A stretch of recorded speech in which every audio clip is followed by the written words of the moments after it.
يسر المكتب التعاوني للدعوة والإرشاد وتوعية الجاليات بأبها أن يقدم لكم هذه المادة. بسم الله الرحمن الرحيم.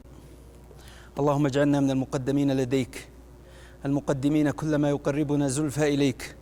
سبحانك نستغفرك ونستعينك ونتوكل عليك، ونصلي ونسلم على خير خلق الله سيدنا ونبينا محمد بن عبد الله صلى الله عليه وعلى آله وصحبه ومن والاه. أما بعد، فأسعد الله مساءكم بكل خير. وفي هذا اليوم في هذا الجامع المبارك نستأنف المرحلة الثانية من مراحل مهارات التحليل النحوي. وبالنسبة إلى المصورات لم يبقى عندي إلا هذه الورقة. صوت؟ ما في صوت؟ هذا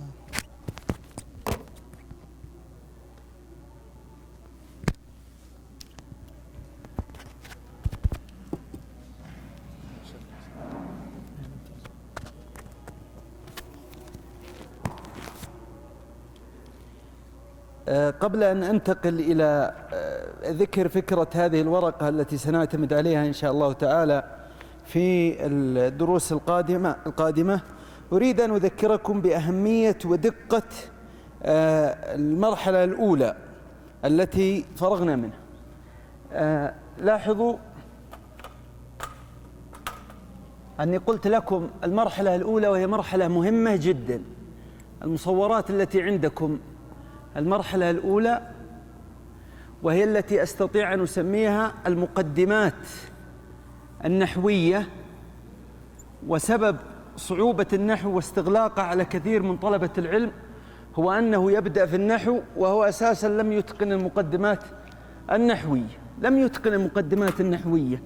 طبعاً المقدمات النحوية تعتمد على مهارة مستمرة، وهي القدرة على تفكيك النص، لأن أصل العبارة التي تنظر إليها اللغة هي عبارة عن تركيب كلمات. لذلك لا بد أن تعرف كيف تفكك هذا النص حتى تستطيع أن تصل إلى أعلى درجات النحو وهي إعراب، كما سنرى إن شاء الله تعالى. هذا التفكيك يقتضي أن ينبني على القاعدة الأولى في النحو المنسوبة إلى علي بن أبي طالب، وهو أن الكلمة تنقسم إلى حرف واسم وفعل. لذلك أنت لا بد أن تفكك ولا بد أن تجيد التصنيف، بحيث أنك تعرف الكلمة الفلانية حرف والفلانية اسم والفلانية فعل. وقد ذكرت لكم، وهذا من فضول الكلام، أكثر من مرة أني اختبرت طلابا في السنة الأخيرة في قسم اللغة العربية في هذا فلم يتقنوا في هذه الأولى، هذا اسم وفعل وحرف. في المستوى السابع في قسم عربية في أكثر من جامعة. لذلك هذا الخلل نعود ونؤكد على أن هذا هو الخلل، قضية هذا الإتقان. ثم قلنا هذا التصنيف في مستواه الأول، ثم هناك تصنيف في المستوى الثاني اللي سميناه ماذا؟ تدقيق الحرف والاسم والفعل. وبينت لكم أن الحرف ينقسم إلى عامل وغير عامل، وبينت لكم أن الاسم لا بد أن يجاب على عدة أسئلة: ما نوعه من حيث الإعراب والبناء، ما نوعه من حيث التعريف والتنكير، ما نوعه من حيث العمل مثلا. وأن أيضا تحدثنا عن الفعل، فتحدثنا عن نوعه من حيث الزمان ماضي ومضارع وأمر، تحدثنا عن نوعه من حيث الإعراب والبناء، تحدثنا عن نوعه من حيث التعدي واللزوم، من حيث الإسناد هل هو مسند أو مبني للفاعل أو مبني لغير الفاعل. كانت هذه المرحلة الأولى. هذه المرحلة ليس فيها شيء غامض، ويمكن أن تتقن بنسبة 100%، وهي هذه المرحلة التي تحتاج إلى جهد وتحتاج إلى حفظ. لذلك هي المرحلة الأولى من مراحل العالم، وهي الإحاطة بأصول ذلك العلم. وبناء على هذه المرحلة يتفرع النحو كله فيما بعد. لذلك لا بد أن تجهد نفسك في هذه المرحلة ضروري جدا. ولاحظوا أن حين نبدأ في النحو نبدأ من هنا، وهذه المرحلة اللي سميتها الآن المقدمات النحوية، وكنت أسميها سابقا البنية التحتية للنحو العربي، لا بد أن تتقنها، وانتقالك منها إلى غيرها قبل أن تتقنها فيه إشكال كبير. لم يعد بعد هذه المرحلة أي شيء يحتاج إلى حفظ، وإنما تحتاج فقط إلى فهم. لاحظوا معي أن الحروف، طبعا أنا أتكلم في حالة أنك أتقنت هذه المرحلة. الحروف انتهينا منها لأن تحدثنا عنها من حيث المعنى، وتحدثنا عنها من حيث الوظيفة. من حيث الوظيفة يعني لها عمل أو ليس لها عمل. وانتهينا من الأفعال لأن تحدثنا عنها بإعرابها كاملا، فعرفنا أن الفعل الماضي مبني والفعل الأمر مبني، وأن فعل المضارع ينقسم إلى مبني ومعرب إلى آخره. الآن أريد أن أنتقل إلى المرحلة الثانية، وهي مرحلة مهمة جدا.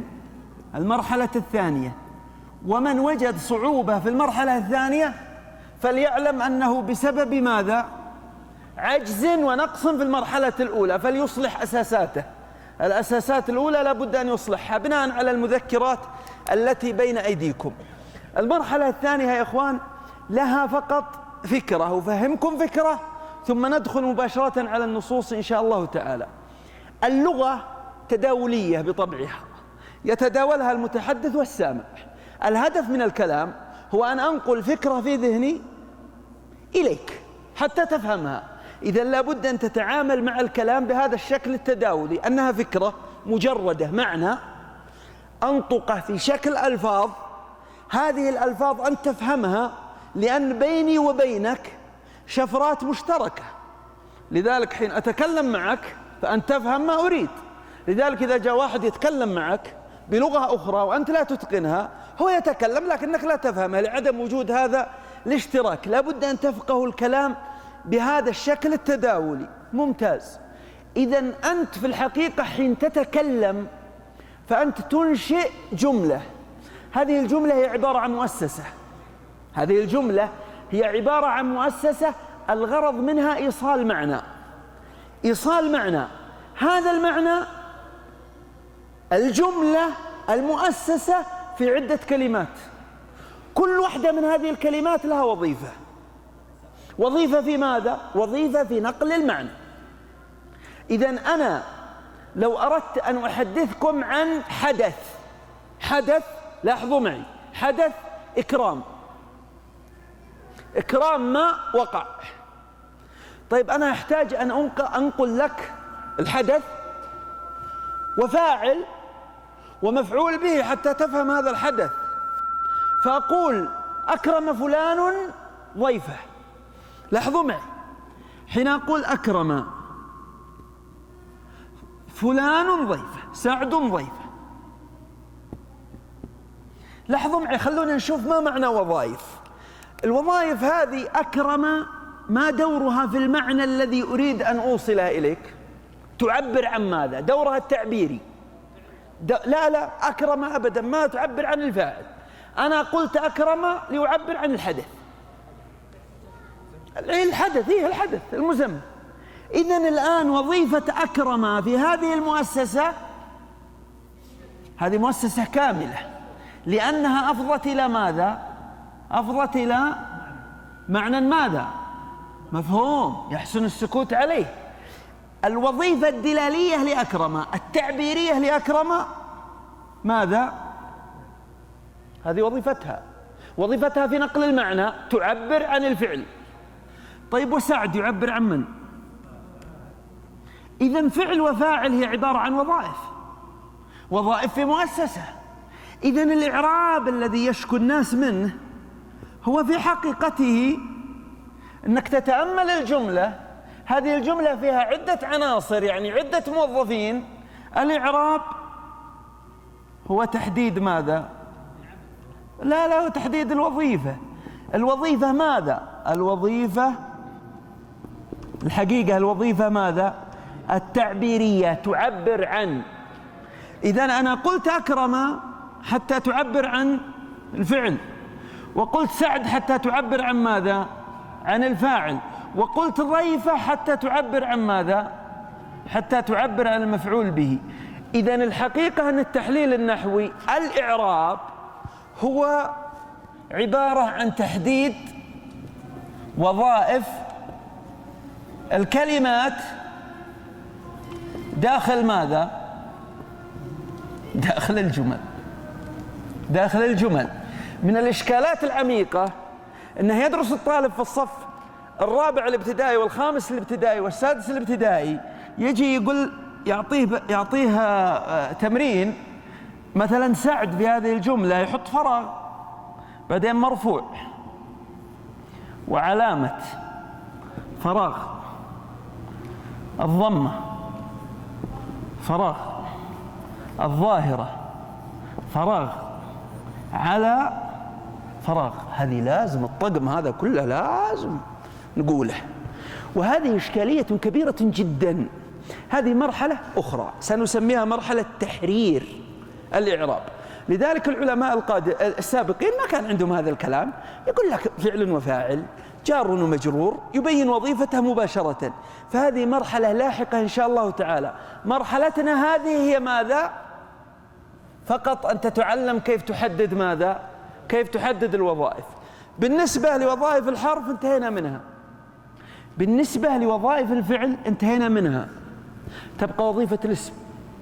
هذه الوظائف المشكلة أن الطالب يطمر به في النحو، يطمر، وأنا أقول هذه وأعنيها، يطمر به في النحو ثم لا يعلم أين الساحل، أين ينتهي به.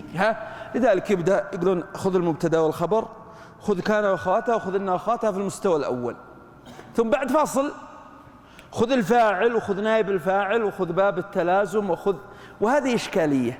لابد أن تتصور أنك بعد ما انتهيت بالله وأنتم جلوس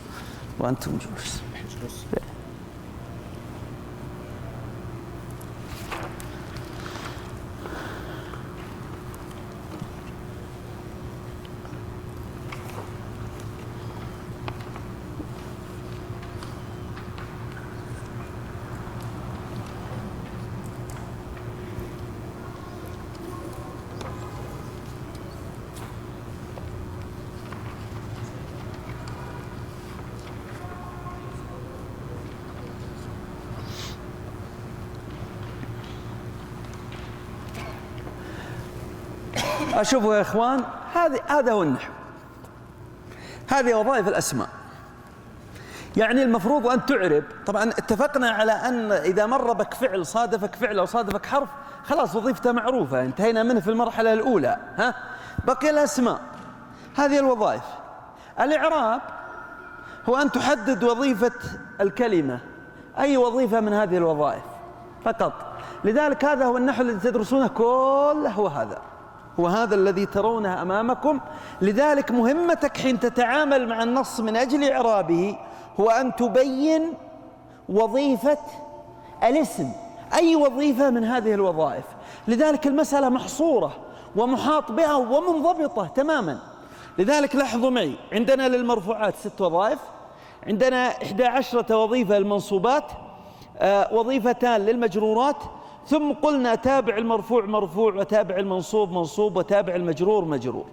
بعض الوظائف كما سأبدأ الآن أبغاكم تفهمون هذه الورقة اللي هي الورقة الأخيرة التي سنوزعها. بعض الوظائف وضعت أمامها ماذا؟ نجم. هذه الوظائف هي الوظائف التي يمكن أن تقوم بها، يتعين عليها تعيين وظيفيها مفرد، وممكن يتعين عليها جملة، وممكن يتعين عليها شبه جملة.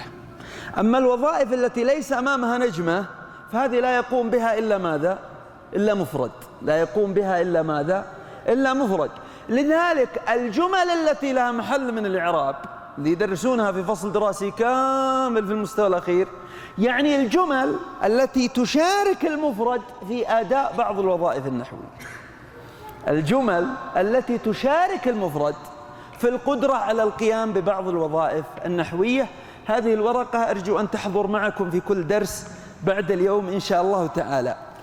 إذن اتفقنا الآن على أن المرحلة الثانية تهدف إلى ماذا؟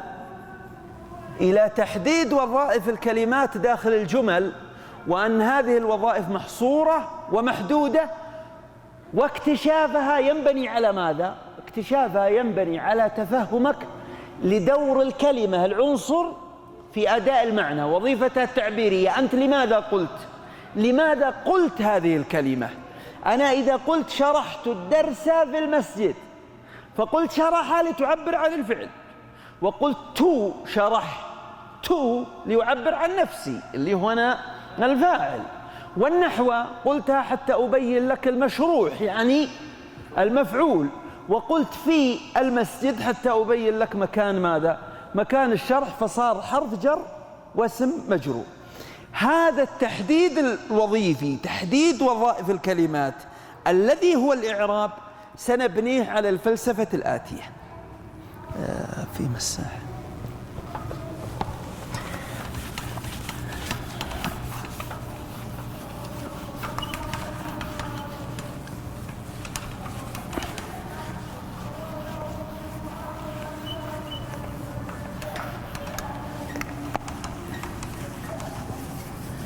نحن تعلمنا فيما سبق تفكيك الجمل إلى ماذا؟ إلى كلمات. المرحلة الثانية ستعتمد على تفكيك النص إلى جمل. طيب، قبل ما نبدأ إن شاء الله تعالى في التعلم عن طريق التطبيقات، أريد أن أقول لكم أن الجملة التي تعبرون بها عما في نفوسكم بشكل يومي، والتي عبر بها الله سبحانه وتعالى عن مراداته في القرآن الكريم، والتي عبر بها جميع الشعراء والمتحدثين، تنقسم إلى قسمين. الجملة إما جملة صغرى وإما جملة كبرى.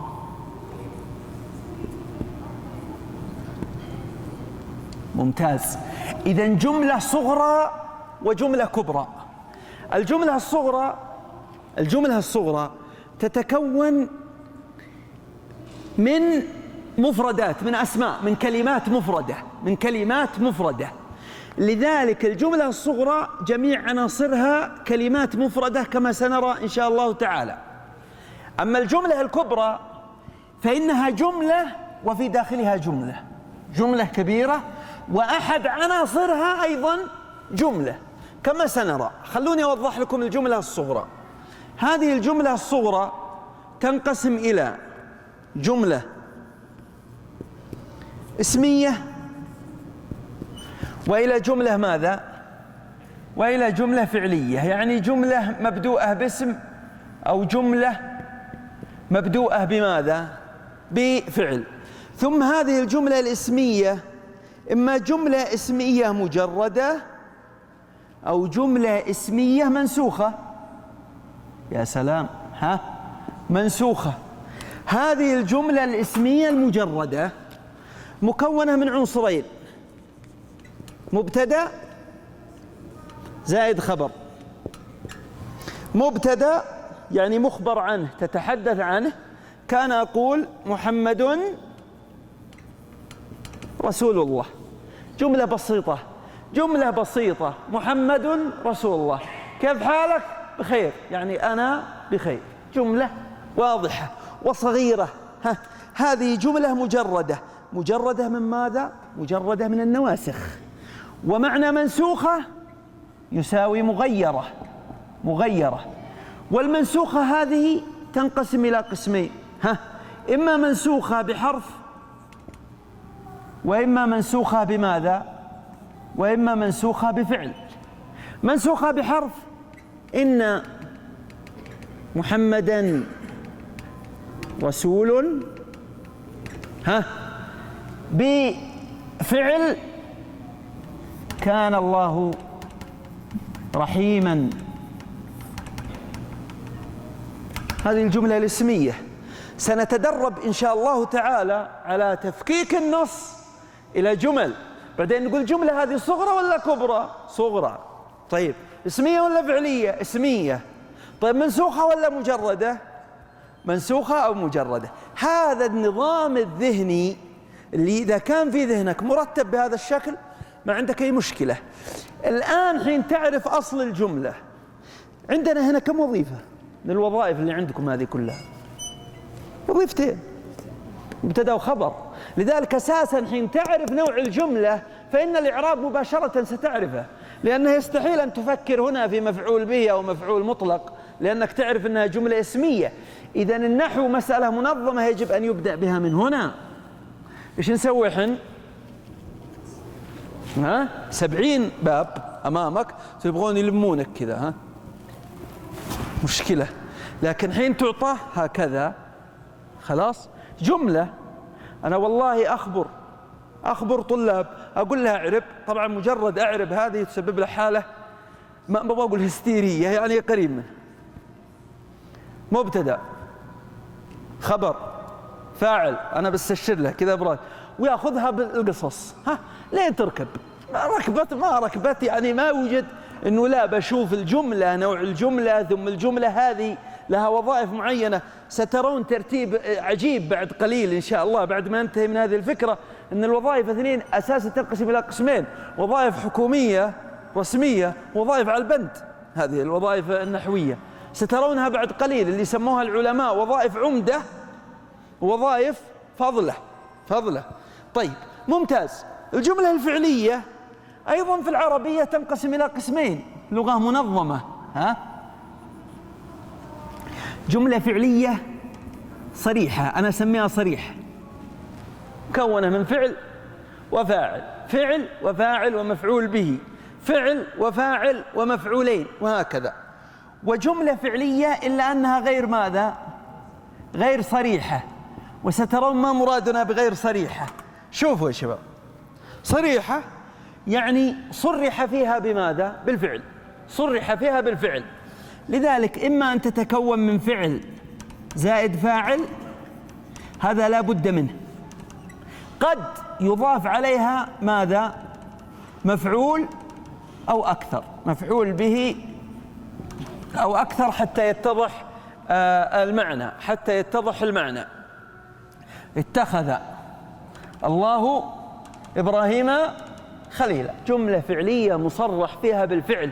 لذلك أنت حين تعرف جملة فعلية لن يخطر على بالك هنا مبتدأ ولا خبر ولا، خلاص أنت عارف أنها جملة فعلية لا يتوظف فيها إلا وظائف محددة كما سنبين إن شاء الله تعالى.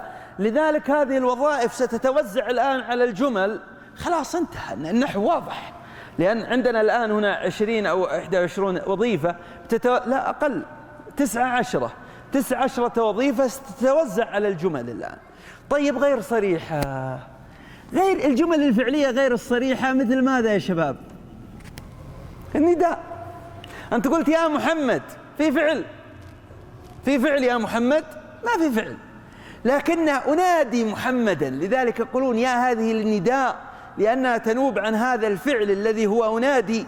لذلك حكمنا على المنادى بأنه منصوب كما سأبين لكم. لماذا المنادى منصوب؟ لأنه في موقع المفعول به، إلا أنه في موقع مفعول به مع فعل ولا مع أداة تؤدي معنى الفعل؟ أداة تؤدي معنى الفعل. لأن النداء من مواطن كثرة الاستعمال، العرب أنابت عن الفعل هذا الحرف يا محمد، بل لكثرة الاستعمال إذا صار قريب حتى الحرف هذا احذفه، لأن المقام يدل عليه. تقول محمد أعطني كذا، فلان أعطني كذا، هو هذا مفعول به. الحقيقة أنه عنصر في جملة ماذا؟ في جملة فعلية. ويدخل هنا أيضا التحذير. لاحظوا يعني جمال العربية.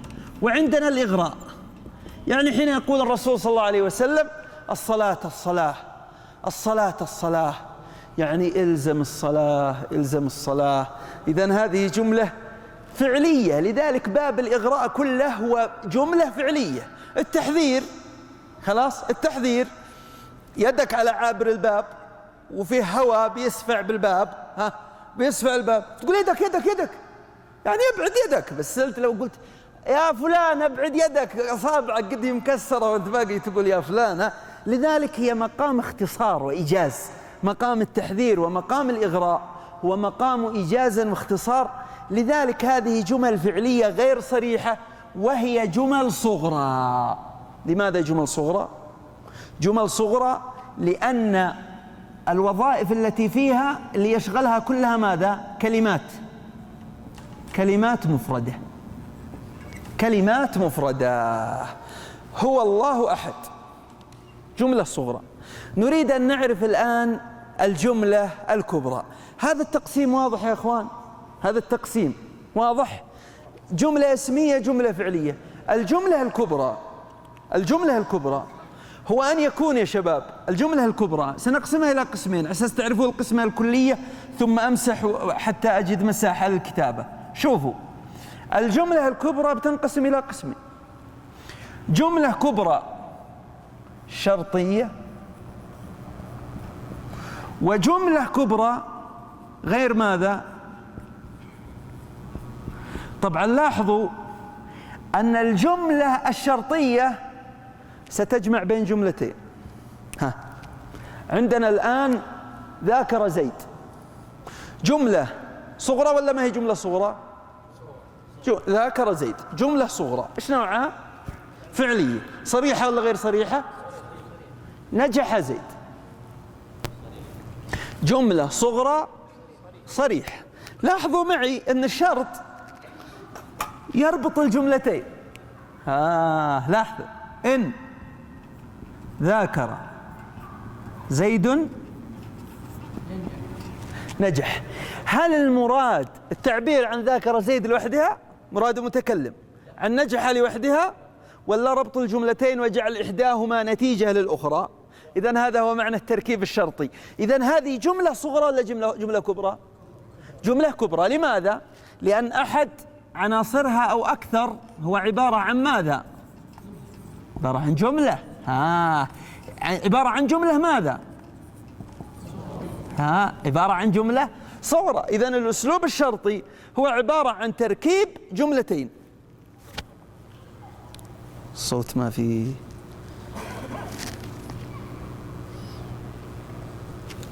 أموري كلها.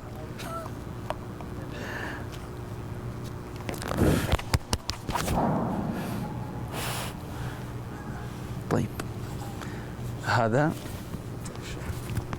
طيب.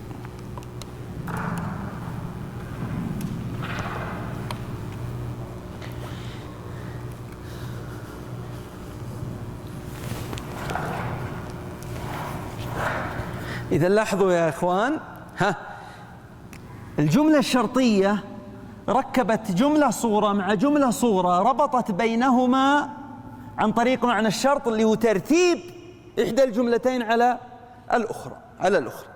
عندنا الجملة الكبرى غير الشرطية، سأوضحها الآن بمزيد من التوضيح بعد أن أمسح، ولكن أبين لكم سريعا. حين أقول محمد يشرح النحو، هذه الجملة كلها جملة اسمية لأنها مكونة من عنصرين: مبتدأ، وأخبرت عن محمد بأنه ماذا؟ يشرح النحو. ما الفرق بين المبتدأ والخبر هنا وبين المبتدأ والخبر هنا؟ المبتدأ عندي هنا محمد وهناك محمد عبارة عن كلمة، الخبر هنا عبارة عن كلمة مفردة، لكن الخبر هنا عبارة عن ماذا؟ عن جملة صغرى.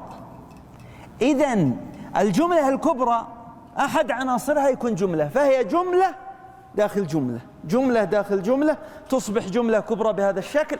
هذا هو فلسفة تركيب الجمل في اللغة العربية. لاحظوا معي، في المرحلة الأولى كنا نفكك الجمل إلى كلمات، الآن نبغى نفكك نص، قصيدة، سورة قرآنية كاملة، حديث، مقالة، نقسمها كلها إلى جمل. فما عاد بنحط الشرطات بعد الكلمات، لا، الشرطة عند نهاية ماذا؟ عند نهاية الجملة. ولكن أريد أن أكمل فلسفة التوظيف، الوظائف النحوية لكل هذه جملة من هذه الجمل بعد أن تكتبوا وتلتقطوا صورة لهذا الكلام حتى أمسح وأستفيد من المسح. طبعا إن شاء الله هذا التقسيم بيجيكم في ورقة إن شاء الله. بالنسبة للجملة الكبرى تكون جملة صغرى واحدة أو أكثر من الآن أبينها إن شاء الله، بس إني وضعتها لكم حتى تفهموا فهما أوليا، سأشرحها شرحا كاملا.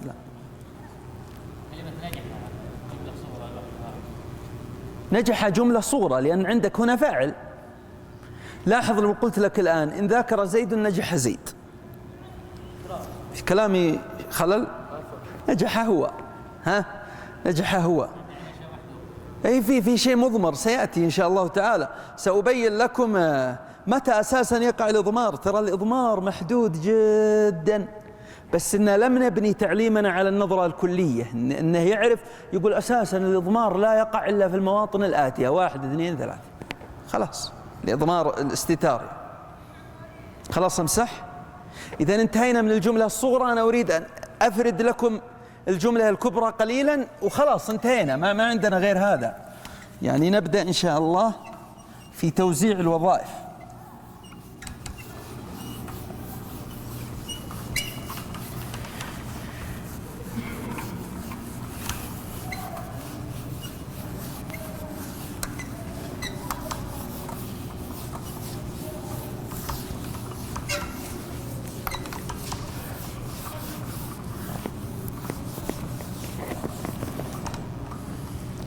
لاحظوا يا اخوان اني قلت الجملة الكبرى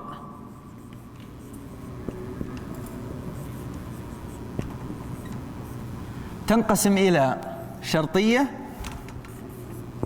جملة كبرى شرطية، وجملة كبرى غير شرطية. الجملة الكبرى الشرطية تتكون من عناصر: أداة شرط،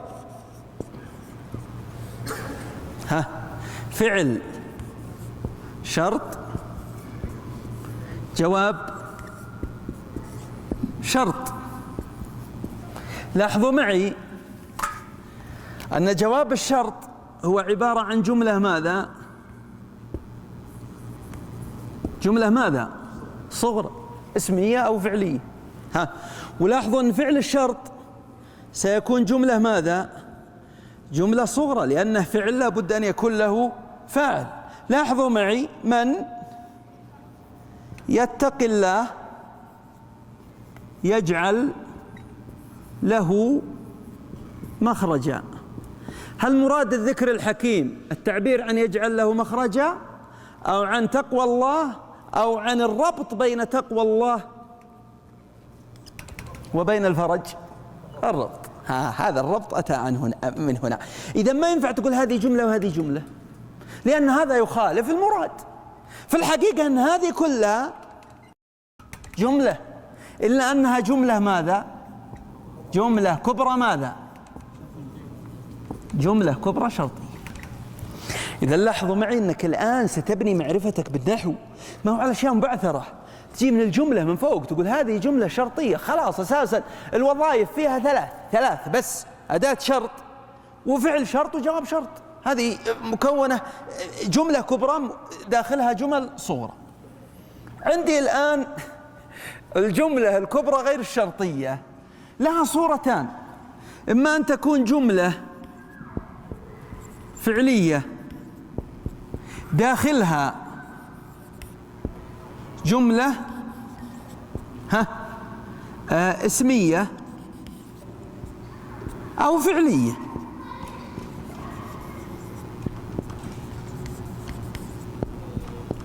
وإما أن تكون جملة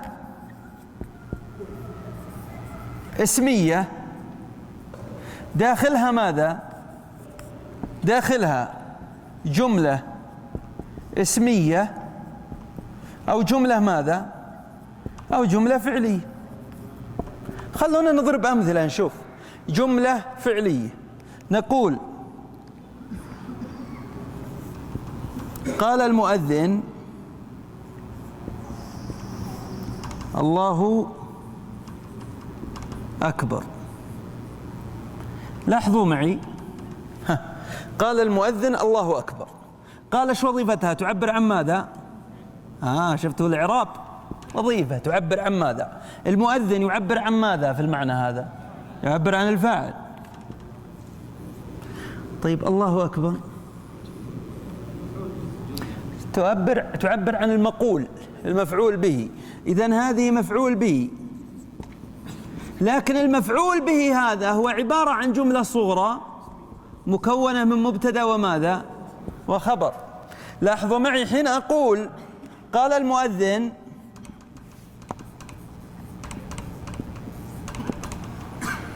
قد قامت الصلاة، الكلام نفسه، لأن هذه الجملة جملة ماذا؟ فعلية. إذن هذه كلها جملة كبرى، خلاص. لذلك حين نأتي إلى قل أعوذ برب الناس ملك الناس إله الناس من وسوسة الناس الذي يوسوس في صدور الناس من الجنة والناس، الحقيقة السورة كلها هي جملة ماذا؟ واحدة. كبرى ولا صغرى؟ كبرى. ها؟ السورة جملة كبرى. قل أعوذ برب الناس ملك الناس، لأن معمر القذافي ما يعرف جملة صغرى وجملة كبرى، حذف قل من المصاحف الليبية. يقول قل هذا فعل أمر للرسول، خلاص اقرأوا على طول أعوذ برب الناس. ها؟ أعوذ برب الناس. والله أحد ما يحتاج قل هو، الله أحد، خلاص، لأنه ما استوعب جملة كبرى وجملة صغرى. لذلك سورة الناس كاملة، سورة الفلق كاملة، سورة الإخلاص كاملة، هي عبارة عن جملة ماذا؟ واحدة، إلا أنها جملة ماذا؟ كبرى، جملة داخل جملة. ممتاز، انتهينا من هذا. نأتي إلى جملة اسمية داخلها جملة اسمية. نقول محمد جاء وهو مبتسم، أو دخل وهو مبتسم. لاحظوا معي أن هذه جملة اسمية، وداخلها جملة فعلية، وداخلها أيضا جملة ماذا؟ اسمية، وهي مثال للأمرين.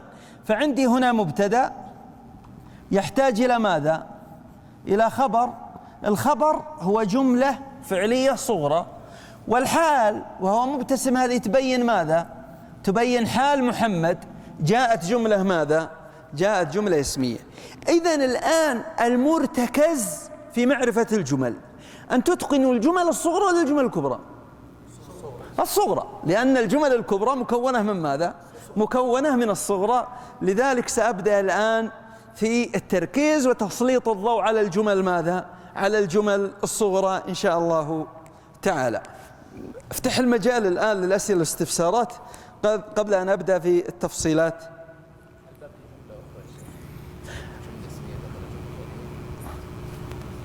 احنا ذكرنا جملة اسمية داخلها جملة اسمية، وجملة اسمية داخلها جملة فعلية، ومثلت بمثال واحد. محمد جاء، هذه جملة اسمية وداخلها جملة فعلية. محمد يشرح الدرس، جملة اسمية داخلها جملة فعلية. إذا قلت محمد جالس وهو مبتسم، صارت وهو مبتسم هذه جملة اسمية داخل جملة اسمية اللي هي الحال. هذا واضح يا إخوان؟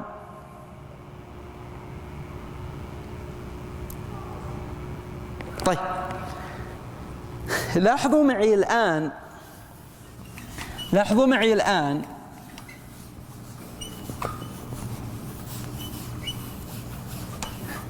مسألة مهمة جدا. طيب،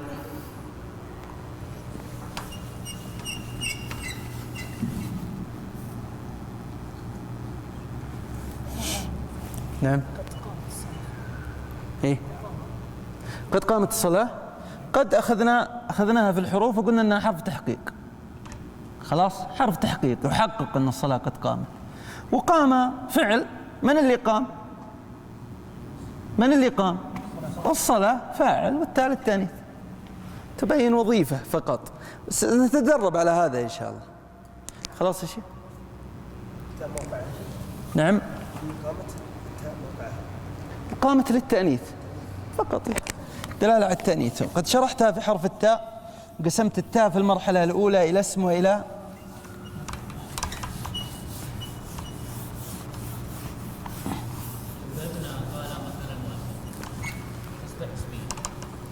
لو المؤذن قال الله أكبر تصبح اسمية، لأنها بدأت باسم. نركز على هذا إن شاء الله تعالى. أنا أضع الآن التصور ماذا؟ الكلي، التصور الكلي. الآن يا شباب خلوني أحدثكم عن ماذا؟ أحدثكم عن الجملة الصغرى من منطلق الوظائف. الجملة الصغرى، لاحظوا معي، قلنا الجملة الصغرى إما أن تكون اسمية أو فعلية. خلونا في الاسمية. الاسمية إما أن تكون مجردة وإما أن تكون منسوخة. والمنسوخة إما أن تكون منسوخة بحرف وإما أن تكون منسوخة بفعل. لاحظوا معي الآن كيف سنطور المسألة شيئا فشيئا في أذهانكم. مجردة، قال لك مجردة هذا يعني أنها مكونة من مبتدأ زائد ماذا؟ إذن أنا عندي الجملة الاسمية المجردة فيها وظيفتان فقط رئيستان، وهي وظيفة المبتدأ ووظيفة الجملة. إذا زيد عليها أي شيء هنا فهذه عبارة عن تكميلات. لذلك أي عناصر تضاف على المبتدأ والخبر فهي عبارة عن ماذا؟ مكملات. كانوا يسمونها علماء السلف يقول لك فضلة، زيادة، ليس لها علاقة بالمعنى الأساسي. بالمعنى الأساسي بالمعنى الأساسي. لاحظوا مثل ماذا؟ خلونا نشوف. خلونا نشوف. إذا قلنا الجو معتدل، جو معتدل عبارة بسيطة، مبتدأ وخبر. الفرق بين الوظيفة الرئيسية أو الرئيسة والوظيفة المكملة أن الوظيفة الرئيسة لو حذفتها لن تفهم الكلام. لذلك لو قلت الجو وسكت حذفت معتدل، أو قلت معتدل وحذفت الجو، لن تفهم الكلام. لكن المكمل يمكن أن يحذف ولا يؤثر على أصل المعنى. لذلك إذا قلت في أبها، لاحظوا معي إن هذه زيادة يمكن أن تطول هذه الزيادة، يمكن أن تطول هذه الزيادة، ولكنها مكملات في الأخير. هذه الوظائف الأساسية وهذه مكملات. تعالوا خلونا نأخذ الفاتحة. الفاتحة نعم مكملات هذه تعتبر جملة اسمية صغرى ولا كبرى؟ لا علاقة لها، هي مكملات لجملة. هذه جملة صغرى تستطيع أن تضع لها مكملات وذيول. هذه لا تؤثر على تحديد نوع ماذا. لا ما تنتقل، لا ما تنتقل. هذه مكملات لهذه الجملة الصغرى لأنها ليست جملة في أبها. نعم لا بس وهو مبتسم عبارة عن جملة ولا ما هي جملة؟ هو مبتسم جملة. ممتاز، سنقول هي فضلة حين نأتي عليها، لكن هذا الفضول هناك هي جملة. لكن هنا الفضلة عبارة عن مفردات، مكملات مفردة. أنا لا أتكلم عن الجملة الكبرى، أنبه فقط، أتكلم عن الجملة الصغرى. يعني ليس عندي جملة داخل جملة، أنا أتكلم عن جملة واحدة. خلونا نأخذ الفاتحة. ما الجملة الرئيسة في أول الفاتحة؟ الحمد لله. بقي مكملات. الحمد لله يتكون بها المعنى الأساسي مبتدأ وخبر، ثم بدأ يثني على نفسه جل وعلا بصفاته رب العالمين الرحمن الرحيم مالك يوم الدين. هنا تنتهي الجملة. لذلك لو سألنا عن الجملة الأولى في الفاتحة سنقول من قوله الحمد إلى قوله الدين. الحمد لله رب العالمين الرحمن الرحيم مالك يوم الدين، نقطة، انتهت الجملة. هذه كلها جملة؟ نقول نعم هذه كلها جملة، ولكن فيه وظيفتان رئيسيتان، الحمد لله، والباقي صفات مكملة، والباقي صفات مكملة. إذا لاحظ معي أن الوظائف الرئيسة حين تقول هذه الجملة جملة اسمية مجردة، فالوظائف الرئيسة هي مبتدأ وماذا؟ وخبر. قد يأتي مكملات سنتعرف عليها بعد قليل. طيب منسوخة بحرف، سيكون عندي 3 وظائف رئيسية: حرف ناسخ، اسمه، خبره. خلاص، حرف ناسخ واسمه وخبره. بفعل سيكون عندي 3 وظائف رئيسية: فعل ناسخ واسمه وماذا؟ وخبره. هذه وظائف رئيسية، هذه وظائف رئيسية في الجملة الاسمية المنسوخة، وهذه وظائف رئيسية في الجملة الاسمية المجردة. أي شيء زائد عنها فهي عبارة عن ماذا؟ عن مكملات، عبارة عن مكملات بهذا الشكل الذي ترونه. لذلك لاحظوا معي أن الوظائف الرئيسة هنا 1 2 3 4 5 6 7 8، وما عدا ذلك سيكون عبارة عن ماذا؟ عن مكملات، عبارة عن مكملات، كما رأينا في سورة الفاتحة. لذلك يجب أن نعتمد على هذه الفلسفة في تحديد الوظائف. عندنا الجملة الصغرى الثانية هي جملة فعلية، وقد كتبت قبل قليل أن الجملة الفعلية تتكون من وظائف رئيسة هي فعل صريح أو غير صريح، بالإضافة إلى لوازمه الرئيسة، وهو أن يكون له فاعل أو مفعول به.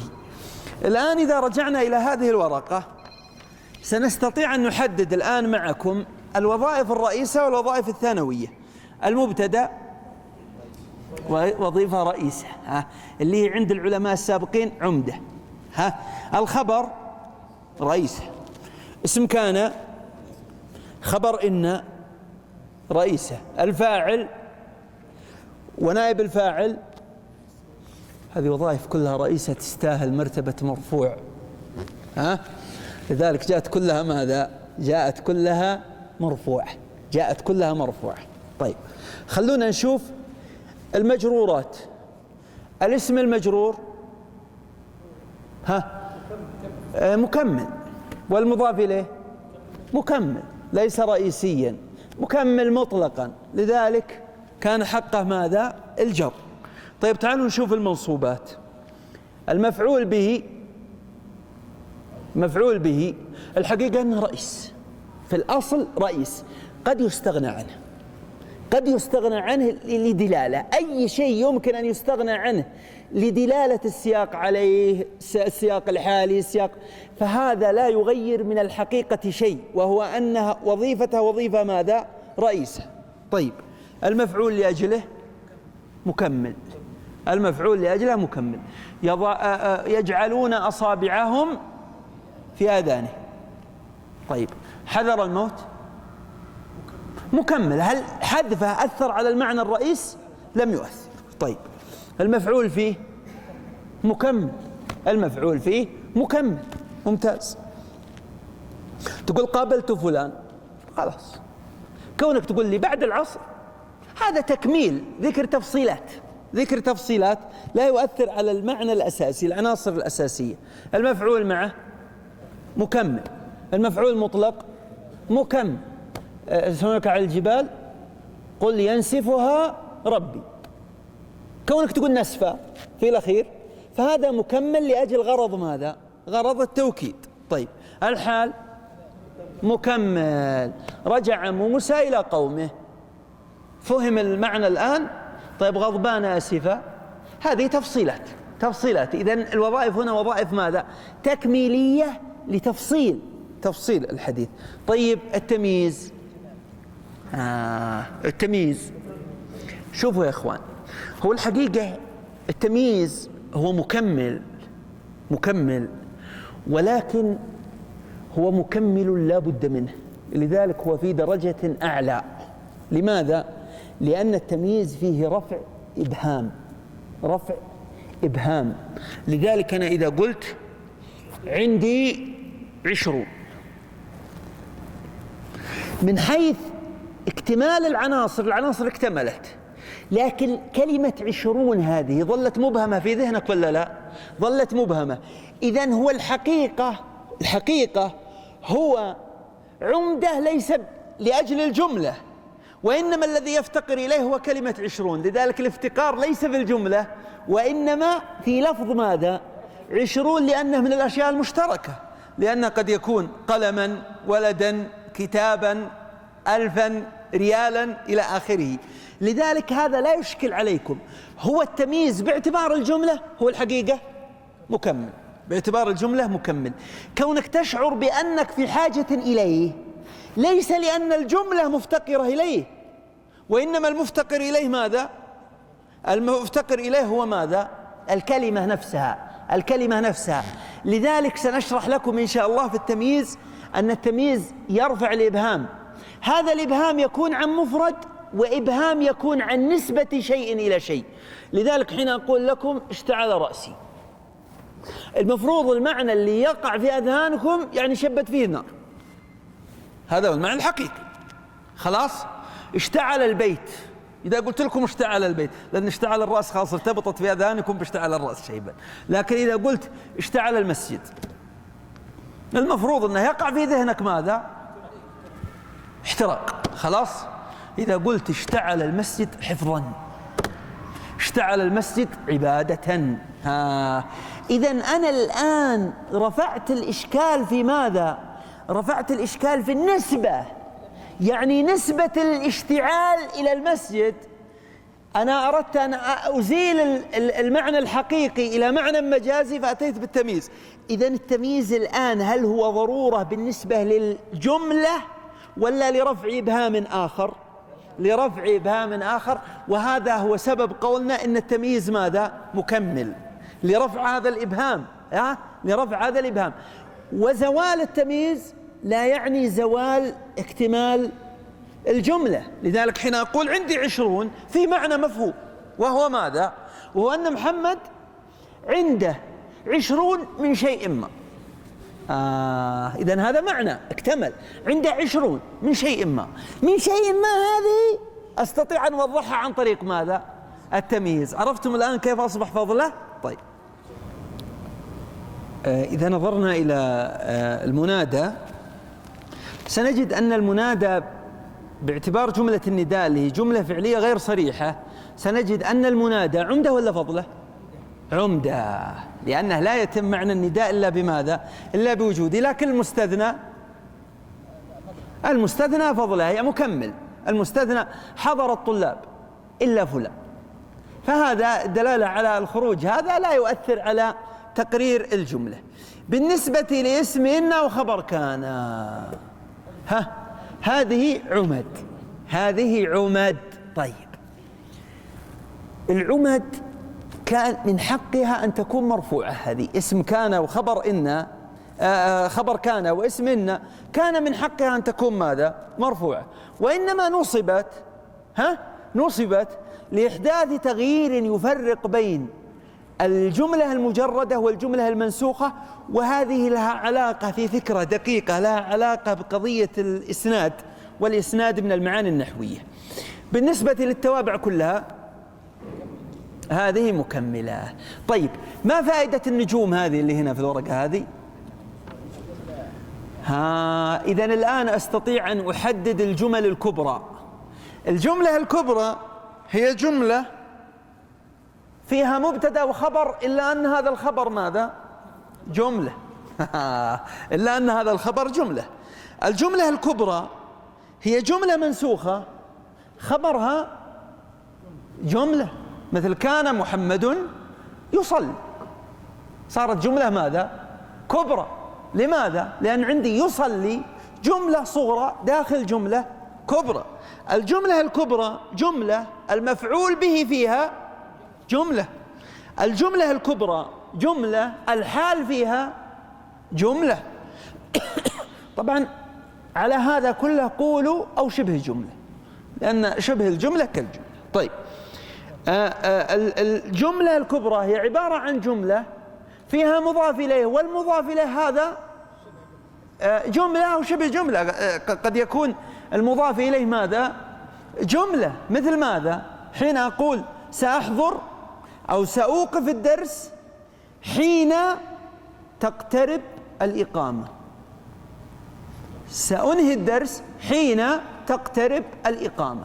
تقترب الإقامة هذه مضاف إليه، مضاف إليه بالنسبة إلى حين، صارت جملة كبرى.